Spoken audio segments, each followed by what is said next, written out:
G'day, punters. Welcome back to another edition of the Mailbag Preview Show. Been a little hiatus, but we thought we would bring the boys back for day one of the championships up across the border. Welcome, Pistol Pete Anthonisz. How are you, mate? Yeah, good. I only tend to roll out of bed for Group 1 racing these days. Been what a good start to the year, I think, by most of the team. We've been backing lots of winners, and even Jake with the tennis has been good to follow. So yeah, look, just turning over heaps of cash, and now back to the Wild West for group racing at Ascot. So we've got the Quokka and the Caracatta, and also The quokka. the Quokka Catter, as I'm calling it, in 2 weeks' time. So looking forward to that, and a bit of Easter as well. So yeah, the fun never stops. The And hair, the Jack, how hair, are you, the mate? hair seems to be at a really healthy length at the moment. It is a healthy length. It's getting some grey streaks through it as well. Really? I feel like Rogue out of X-Men, except Yeah, obviously yeah. male and without the psychic powers, and all the Oh, rest of well, it the. depends. Some days you might have them. And Dicko, how have you been, mate? Oh, just excited to be here, James. Really, really looking forward to a huge day's racing at Bendigo on Saturday. I'll talk about a free kick for Racing New South Wales. They've really just let them have it, haven't they? Racing Victoria. It's an enormous betting card. No, it's an enormous card. I don't know if it's a betting card, and I genuinely need this sort of couch session with Pistol to figure out how to handle these Group Ones because it's tricky. And it just isn't it a strange decision that Racing Victoria don't put another day? Like it's been proven with the Everest in the spring with the Caulfield Cup and wagering's just ginormous, and they go this shitty meeting at Bendigo up against day one of the championships. Like, It, but Well, the it's like problem is it's actually not a shitty meeting. It's actually a really good meeting. But because it's at Bendigo, like this is the meaning of all this marketing and narrative is to find like that next generation and the other people that don't like. I know it's a great meeting. I'm probably going to have a really good go at it, but the punter and the dribbler think, well, it's Bendigo. yeah, and not forgetting the fact that they're almost trying to, or at least they're talking about dodging Sydney when it comes to later in the year by shifting the Cox Plate back into November. yeah, It's like, well, yeah, very strange. who's Anyway, in we can sit charge? there and talk about that for hours. Before we get into the four big Group Ones, we'll just touch a little bit on the mailbag bloodstock. Lots been happening since the last show. I'm sure you all would have been sitting back and having a good laugh at our campaign to get Keats into the All-Star Mile. Got in, probably didn't run up to what he thought he did, but what a massive thrill for the owners who bought in cheap to a $25,000 horse purchased by us here at Mailbag. Jack, if you just want to touch on, things that have been happening in the background there with the bloodstock side of things. Look, Keith's just had a bad day. He's 2 runs previous to that, which Pistol would back up, and he's not like as much of a biased sort of like cheerer that I am for our brand. Like if he backed up what he'd done the first 2 starts this preparation, he would have gone a lot better. He just had a shit day, and that happens, and we might move on. The horse will be competitive in a lot of good races moving forward, and I can't wait till he wins one. And I can tell everyone to. Other than that, we've been really selective with our purchasing. Trying our guts out on the digital platform every 2 weeks, but it's just really hard to sort of find value, and that's the sort of system we're going to stick to. Got ourselves a yearling at the Premier Sale, which we've sold. We've sold everything we have on the books at the moment. We have about 3 shares left in our Zavaville rehab filly, which I've got to restrain. It's going to be a lot of fun naming her. So she's out of rehab. Been a bit going on this week in the racing industry that could sort of tie into it. So yeah, 3 shares about left in her. I think, James, maybe 15%. If you want to get involved, email Jono, Jono at themailbag.com.au. Plan to get to Sydney tomorrow to like window shop at some of those yearlings at Easter. Unlikely to buy unless we think it's value. But if we do think it's value, we will be buying. But we obviously are focused a little bit more heavily on ready to run horses and more particularly the tried horses, which we're getting a really good result with. Boss Queen flat yesterday, but she was going to win and she bled internally. So bit of a kick in the guts for all of us. But she's done a huge job for us as an ownership group. We're at the races every third Wednesday at Sandown. It's a bloody beautiful thing. She'll be back bigger and better next time as well. But we're going good. We're just chipping away, Jim. Lovely. Yes, as Jack did mention, Jono at themailbag.com.au if you have any questions. I'm involved in that Savabeel by Rehab. So You're involved in a lot of them. I am involved. No, I'm involved in all the ones that don't win, so which is a bit unfortunate. But well, she hasn't been in the races yet. Yes. No, looking well, you forward. were the first horse you were involved in actually did win. We all just dropped out. Yeah, by the time it won. Shout out to I Could Do Better, Uncle Chris got us, and finally the horse broke through for a new ownership group. So full credit to them, and good luck with it. Moving on, let's get stuck into the big 4 Group 1s up at Randwick on Saturday. The first race that we're going to kick off we'll kick off in order, is race 6, which is the English Sires. You'll see up on screen there some odds by Baggy Bet. We've got a pretty strong favourite in Cylinder, 220. Don Corleone, 650. V8 coming up from Melbourne, $5. Brave Mead, 650, and pretty much right your ticket for the rest. Now, we've got a speed map up on screen now. Jack or Pete, talk to us about what we think is going to happen when the gates open. You want to knock over the speed map, and I'll go through a bit what's happening in the market? Yeah, I had bases loaded rolling forward. I think Mahaba probably has to as well. Cylinder just looks like it lobs in a perfect spot. Brave Maid, although it led last start, that was a very slow tempo race at the Valley. So I think Johnny Allen will just put it into the race. And look, V8's probably the one, isn't it? Drawn 13. What does Damien Lane do? I think he probably tries to settle at midfield with a bit of cover if he can, but that's the query there. The rest of them just sort of flop in behind. The market's been interesting. There was decent money early for Cylinder, touched $2 some joints. It's now at the 220, 230 some, 230 the exchange. The one they've really backed is Vate or V8.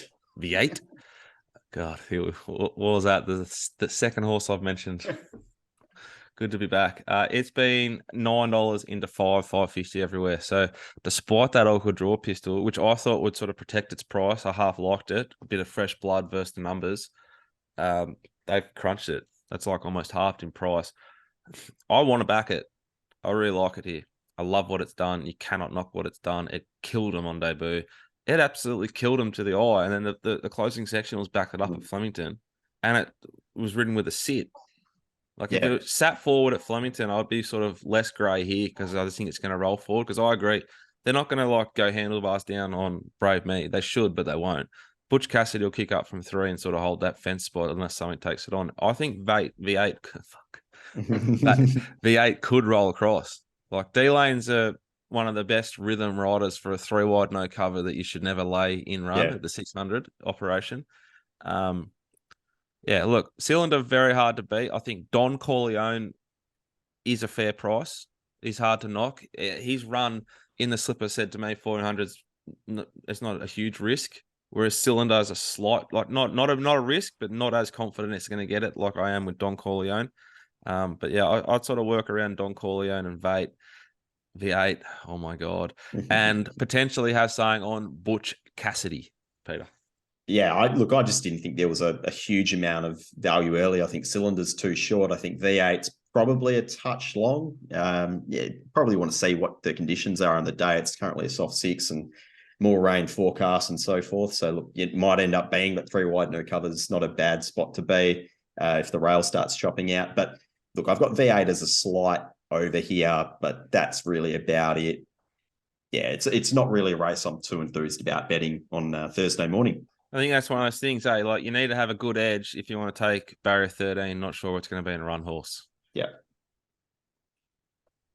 And what do we think will happen with Cylinder's price? Is it, I mean, obviously, like you said, it's 2 to 220, 230 the fair. Do we see it continuing to drift a little or? I think it'll start with a 2 in front of it. I don't think it'll get past 250. I just think you can't sort of be against it too harshly because it's got a dominant SP profile. It maps perfectly with the best rider in the world on it. Well, second best, like a very great rider from barrier 4, and it's a big prize money race. So how do you knock it? I can't see how they like savage it in the market, but I don't think it starts. I don't think it crunches below $2. All righty, moving on to the 1200 meter TJ Smith. You'll see some odds up on screen now. You've got your drifting favourite, I think, Giga Kick, $4. This is the champ, Nature Strip, $5.50. And also in the market, our last start, Group 1 winner in secret, Speed Matt. Peter, talk to me. Well, I thought Passive Aggressive was the most likely to lead here. Nature Strip on the outside of it. Shades of Rose probably carting up the 3 wide line unless they really get excited early. Those 3 will cross Marzu, overpass. I think with Melamon in secret, he'll still probably try and ride her a little bit more aggressive and just slot in behind and get a bit of cover. And then you've got the query horses, Maria Mia and Lost and Running. I think they will probably end up going back or being ridden a little bit more conservatively. Look, you've got horses like Palele, Private Eye, Giga Kick. They're probably just sitting just midfield or worse than midfield. So, yeah, that's probably the map there. I think it'll be a genuine tempo, no doubt about that. But just how fast they go early, it probably depends on the dynamics of Nature Strip versus Passive Aggressive. And this is a complete grey up. The market doesn't know what to do. It's done nothing early on. Pistol, Hutchison and I don't know, we invented a little, like a pricing foundation point where then Pistol gets to work on it and I get to work on it and you come up with a very different answer, but the starting point's the same. And I'm very, very uncomfortable with where this thing's spitting out, what it's spitting out. And I don't know what to do because it hates In Secret. It hates it. And I love that horse. I think it's the most exciting 3-year-old in this race. I think In Secret's got really good form and it won 4th up last prep, so it's able to maintain it into the prep. You have to also respect Mellum in these big races. He's just so good. Oh, yeah, but our sheet hates it. I've got it marked around the $8 mark, so probably a touch longer. But that's purely just because I think Giga Kick is just such a progressive, exciting horse. Look, I think second also up last important, prep. Peter, to and you correct me if I'm wrong, but this track, we expect it to race really fair, which like doesn't, it really helps the horse like Giga Kick. Yeah. I think until proven otherwise, you're just assuming that the track is fair. So, just watch and act on the day. But I think of all the runners, Giga Kick's clearly the most bomb-proof here. He had excuses first up. He was still really good going through the line, just outstanding splits going home. So did the data back up the eye test? I mean, a lot of people watching this will have watched that Giga Kick and just be like, oh my God, did the data back up that eye test of his last run? Yeah, completely. He was the fastest last everything inside of that race. He was like, it's almost sort of, to be honest, Peter, like it's too big to be like believed. It's fucking enormous. It's a negative 4.1, 600 to the 400, puntingform.com.au. You should get it and take yourself seriously. Negative 6.9, 400 to the 200, and then a negative 6.7. So either of those alone is elite. To put 3 of them next to each other is just a foundation for an absolute beast of a horse. Was off a walk, but that just says to me, like, I'm absolutely airborne. Yeah, I think he's come back in outstanding form. And look, that 28-day break as well, I kind of like that. It means I don't think it's a concern because like I ran into Clayton at the sale and like the game plan for this preparation was laid out 8 months ago or like probably 2 years ago. You know what I mean? It's not like, oh, what do I do here? What do I do here? This is exactly what they wanted. Yeah. And he gets the best jockey in Australia. And I was going to say, he gets Zach Burton legs aboard for Saturday. Yeah. Look, I'm really bullish on Giga Kick. I've got a marked clear favourite. I think my rated price is closer to $3 and could even get a bit shorter than that. Nature Strip, look, if he beats you coming off an ordinary run first up, no trial and 40-odd days off between this, I know Mark Roden's old theory of back him when he's over $3 and lay him when he's under $3, but he has to just find another. He needs his platform for this race is just ordinary. That's the best way of putting it. But then it's Chris Waller. It's grand final. That's what I mean by this race is very grey if you let it sort of take over your melon. I don't know what to do with Nature Strip. I don't think I could lay it. But then if I don't lay it, I got to lay something. What am I going to lay? What are you going to lay? You're going to be top price in secret. I'm going to lay in secret. I have to trust the process. I have to trust the process, but I might send Peter a one-word abusive one when it pisses in. But I agree. I agree that Giga Kick should be favourite. like that, what it's done and not doing, and the profile of the horse is elite and perfect. But I like a lot of those horses. I'd love to have like a private eye or a lost and running a bit shorter, and I'd take it on. What about I Wish I Win? Hate its map. I'm going to take it on. But shouldn't it, like 850 it versus In Secret 550 versus their SPs in the Newmarket? Well, the Newmarket runner I actually quite like as Private Eye, and this looks very much deja vu. Similar setup to when it ran second in the Everest. Similar draw. It wasn't suited in the Newmarket at all. He's gone hunting for a run along the inside fence and just lost momentum as In Secret was getting clear. So that's the other play I'll have. The other Newmarket play for me was the 4 Marzu. So it started $13, $14 there. And I anticipated, like I think a lot of people did, that it would sort of sit in our version of outside lead down the straight. So it could have been sort of 6 wide, but like that outside fence, grouse spot to be. He settled 13th in run there. He's trialled since, and you're getting a big fat price here. He's had 4 goes track and trip for 2 wins, a second and a third. He's horned up at the distance. He loves the track. He handles heavy. He handles soft. Good tracks may be a concern, and the talk it's going to be a good track. Wow. This is one of the greatest races to talk about and look at and talk about and bet, hopefully. What is the track going to be? Like, I don't think we touched on it. I heard it's going to be like, it'll be a good 4 by now. Well, I saw there's sort of some sun today, tomorrow, but then some rain for Saturday. So I've got no idea. And I think if it does become a good 4, there's a horse here that's just a stupid price. And it's it'd be fascinating if it won, because Smoke and Joe's riding at Morera. Paul Ailey started 550 versus Passive Aggressive, and potentially was a Giga Kick as well. Has trial between runs. Yeah, so Paul Ailey's 550 last start, the last time they raced, versus Giga Kick 460. And now it's 51 versus 420. One there for the SP. And it's going to get a grouse map, Peter. Yeah. Guys, I hope you got a lot out of that. You know what you're doing. So we've got out of that is Jack will be laying in the secret. Paul Laley's a big price, and Pistol very, very keen on Giga Kick. Got it rated closer to 3 than the 4.20 that you can get now.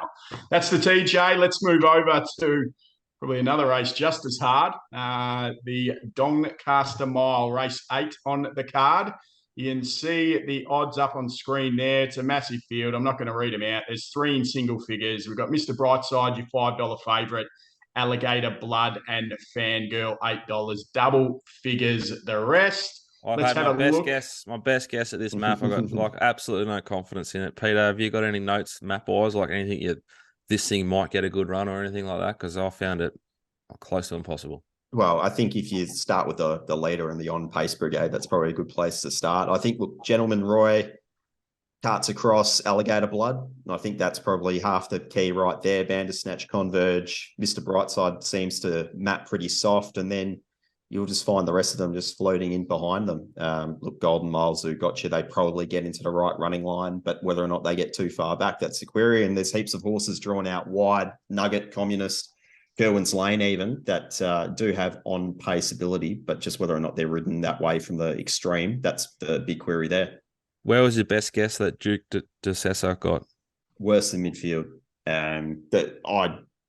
It's had the one trial. The horse previously in Europe just hasn't shown as much gate speed over this journey. I think he needs probably another 800 or so.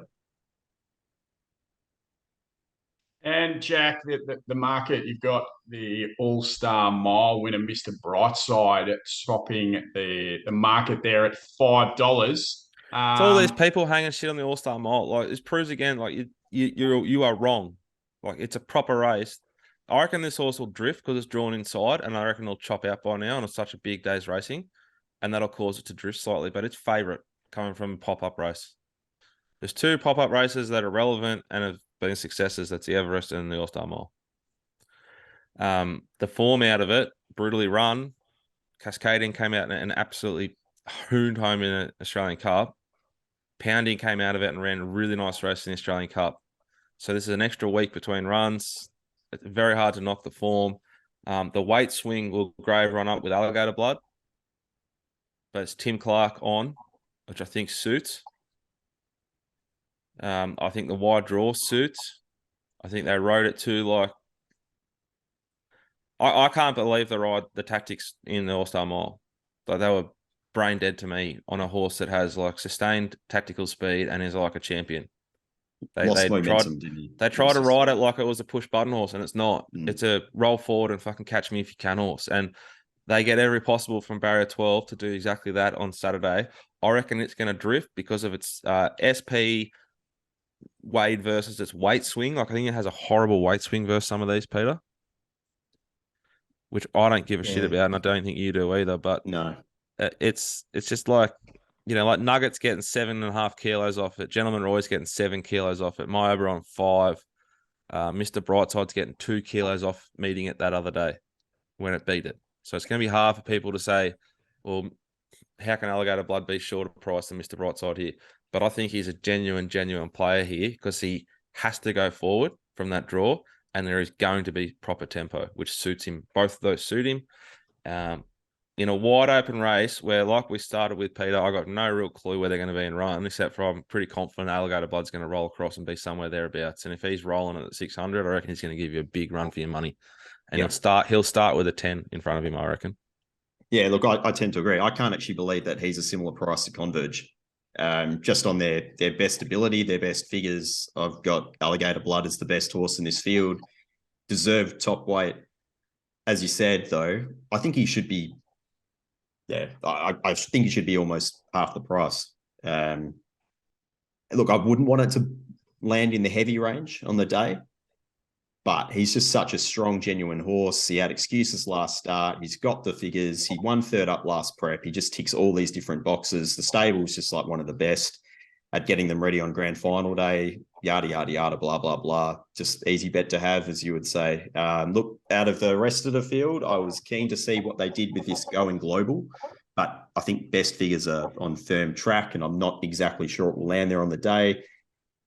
Big price, and there's been no money for it. Mr. Brightside won last year, probably the right fave, but I can't have the price differential there. And then there's just a whole heap of other question marks as to some of these horses. So easy bet, Alligator Blood.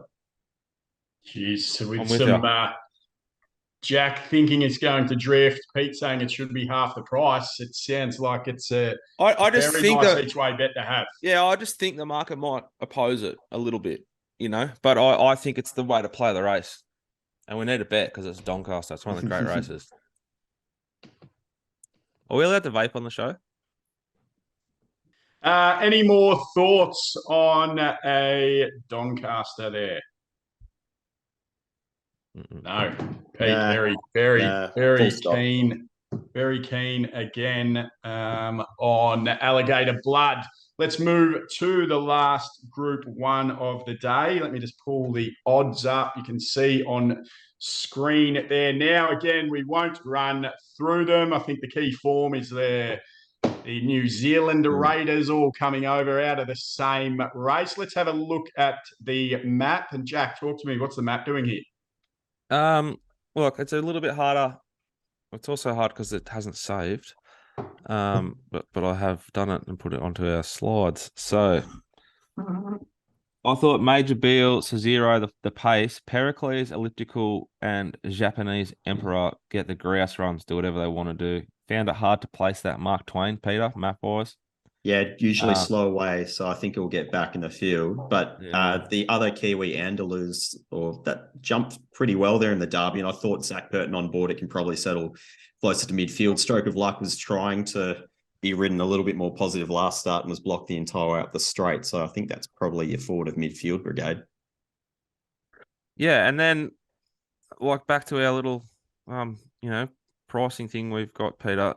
It's just like, it just loves Pericles, and I just can't have it off that run to the eye, like as a bet. I can't go, yeah, you know what, I'm trusting this because you loomed to win and didn't win last start. And the times you have won has been at Sandown. So I don't want to stamp it. So then I lean hard back to these Kiwis, which I think is probably a better starting point anyway. Yeah.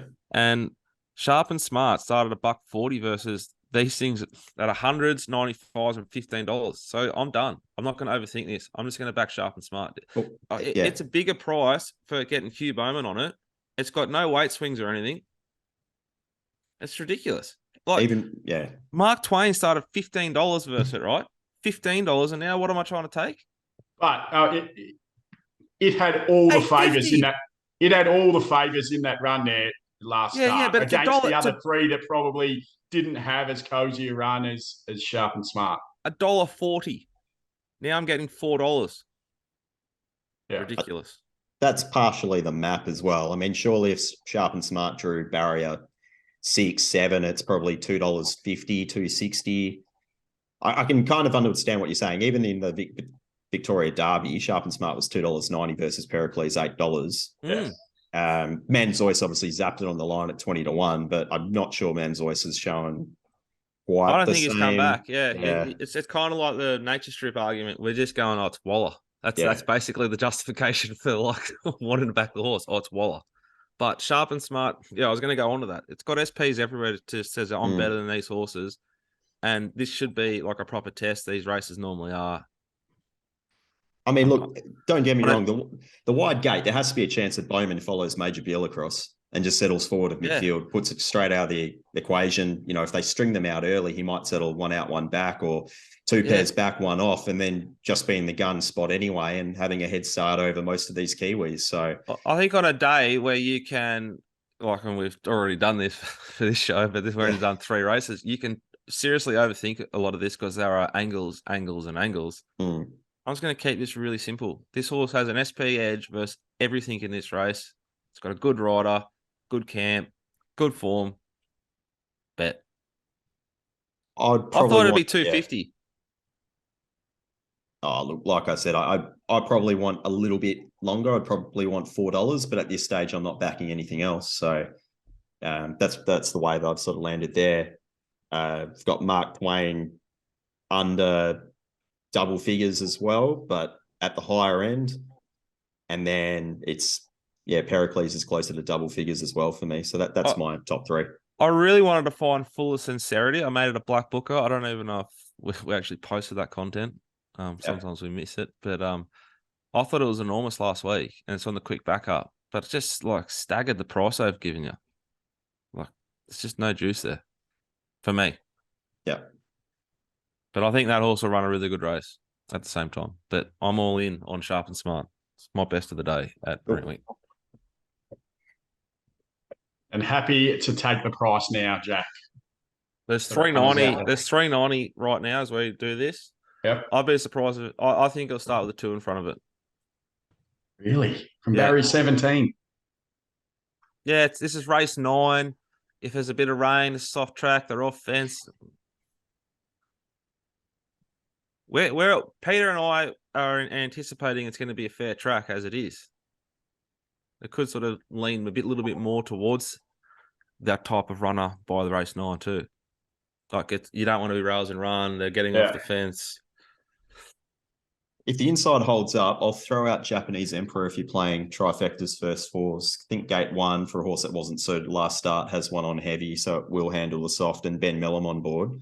I think that's a nice horse at a bigger price if you're looking for one. Yeah.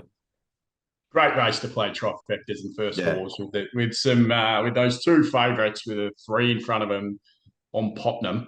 And there's plenty of value to be had outside of it. Those other 3 Kiwis in that race were all huge runs, I thought. Well, look, if Full of Sincerity drew a gate, that's probably the other one. It wasn't suited in the New Zealand Derby. It had excuses against the pattern there, first start in Oz, and goes back up to 2,400. It's just, the gate's probably the query there. Yeah. But getting $21 to find out, so I'm going to have a little each-way play there. Wouldn't you say, Peter, elliptical, like if you're playing exotics, is you have to have it in? Like it's going to get its complete birthday. It's drawn 3 with the king on. I think he's the best in Australia, and he can put this horse. He can stay 3 off the fence if he needed to by now, or he'll have the coffin. He'll do whatever he needs to, wants to. Yeah, it's a big price. Had the 3 goes at 2,000. One of those was beaten, 0.1 of a length by Sharp and Smart. The other 2 pretty plain. That's the He query for started me. $5 versus Sharp and Smart 7 that day that he just got beaten. Yeah, that was just wrong though, because Sharp and Smart, that was a good win for me. Fives is on first time, I remember it. All righty. That's our 4 Group 1s done and dusted for day 1 of the championships. Now let's take a look at the boys' best bets in front of us. Pistol and myself both very keen on Giga Kick in the TJ. It's a fair bit of pressure on Giga Kick. Like if Scurry falls into it too, holy hell. It's like all the boys are on. It's going to be a quiet little chat group for 5 minutes after the race. If it doesn't let down. Or it could be going off. Yeah.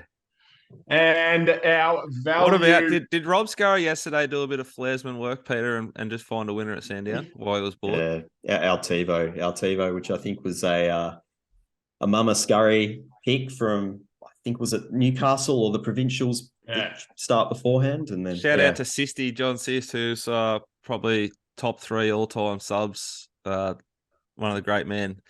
I was with him and he thought Jackson sent it. That's how sick he is. He just sees it and backs it. Doesn't really know where it's coming from. And just that 3 wide one easy, didn't it? Looks a nice horse. And our value plays of the day are up on screen now. I can't see it, so I don't know who they are. I've got it. So your Peter's value plays the mailbag.com.au. Download the app, create an account, buy set. You can bet all night at Perth responsibly. The Guru's value plays race 7, the 5, Palele. James is race 3, the 6, Nerve, not Verve. Best bets, Giga Kick for those 2, and the Guru's with race 6, the 4, V8. Verve, not Verve, on the race last year. Happy to let him do it again for me at double figures. Now, any last words before we depart, fellas? Yeah, Bendigo, best is race 6 to 1, Queen Air. Next best, race 9, the 5, my numero uno. Value, race 7, the 3. Lation, race 3, the 6, Croatian Bell. And I'm going to take on race 8, number 5, Munamek. Nick Ryan's Bendigo stats are out of this world, but I'm still going to lay it. Oof.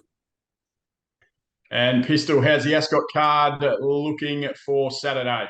Yeah, good. I've done the entire card. There's no markets yet, so I'll keep that under my hat. But Roma Cup capacity field, it's now 1,100 metres, the lead up to the Quokka. Wait for age. I think the first probably 2 or 3 across the line will get a start in the $4 million slot race of the Quokka.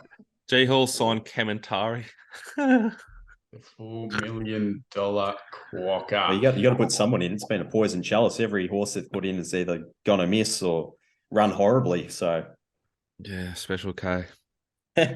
Still never forgive the Dark Prince that day at Caulfield. Remember that?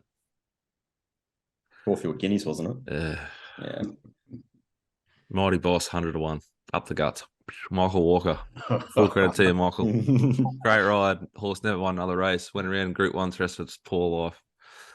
Anyway. As always, guys, sign up to themailbag.com.au for all your late mail service. Accountable winning. As we mentioned through the show, in some good form. Curly back from holidays, a couple of units on a 460 winner yesterday. Robin Jackson and Pistol flying as always. Like to thank our sponsors, baggybet.com. Download the app and sign up today. And gamble responsibly. Think about what you're losing. What are you really gambling with? Whatever. Chances are you're about to lose. You win some, you lose more.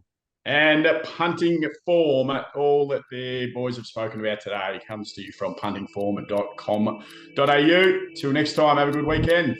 Bye.